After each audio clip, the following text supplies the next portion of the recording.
Have you ever stopped to think that some of your financial decisions may not have started when you received your first paycheck?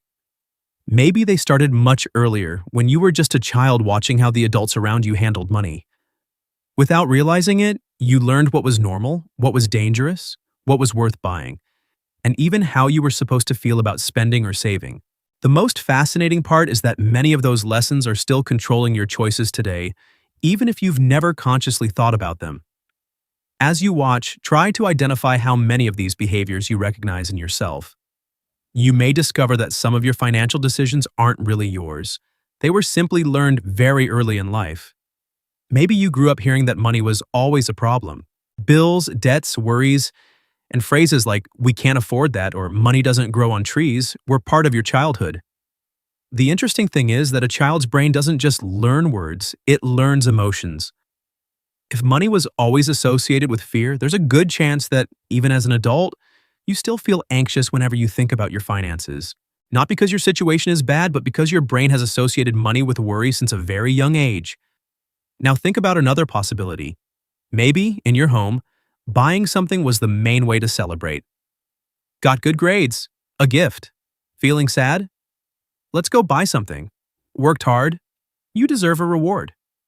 Little by little, your brain may have learned that consuming is an emotional reward. And that's exactly why so many people shop when they're happy, stressed, bored, or frustrated. The object changes. The emotion stays the same. There's another behavior that almost no one notices. Some children grow up watching their parents buy everything immediately. There was no waiting. If a desire appeared, it was satisfied. Others grew up seeing the exact opposite. Everything had to be planned, compared, and carefully considered before buying. Years later, those small experiences turn into automatic habits. Some people buy before they think. Others think before they buy. And most of the time, they don't even know where that behavior came from. Now here's something even more interesting. You learned by watching, not by listening. Maybe your parents said saving was important but spent impulsively. Maybe they talked about financial responsibility while living in debt. The brain pays much more attention to behavior than to words. That's why the examples you saw may have influenced you far more than any advice you received. Another silent lesson happens when a child notices how adults talk about wealthy people. In some families, wealth is seen as a sign of intelligence and hard work. In others, anyone with money is automatically considered greedy, selfish, or dishonest. It may seem like just an opinion, but that idea can create an invisible conflict. After all, if wealth means something negative, why would your brain allow you to pursue it?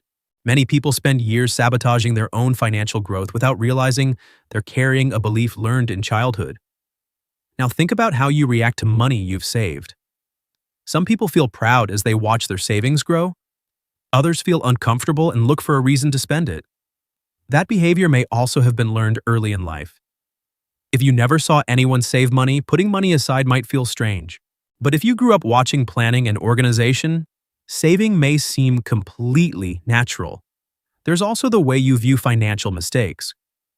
When you were a child, were mistakes seen as learning opportunities or as reasons for punishment? That difference changes everything. People who learned that any mistake meant failure often become afraid to invest, negotiate, or try something new. Those who learn that mistakes are part of the process usually grow much faster because they don't let fear control their decisions. Another interesting detail is the way you see the future. Some children grew up hearing about plans, goals, and objectives. Others learned that the only thing that mattered was enjoying the present. At first glance, neither of these ideas seems related to money, but they directly influence your ability to save, invest, and build wealth over the years. People who can think long-term usually make very different decisions from those who live only for the moment. And perhaps the greatest discovery is this: none of these behaviors has to control you forever. Just because you learned something in childhood doesn't mean you have to repeat it for the rest of your life. The brain is capable of creating new habits, new associations, and new ways of thinking. Every time you question an automatic financial decision, you're giving your future a different opportunity from the one your past programmed for you. Now take a mental count. How many of these behaviors did you recognize in your own life?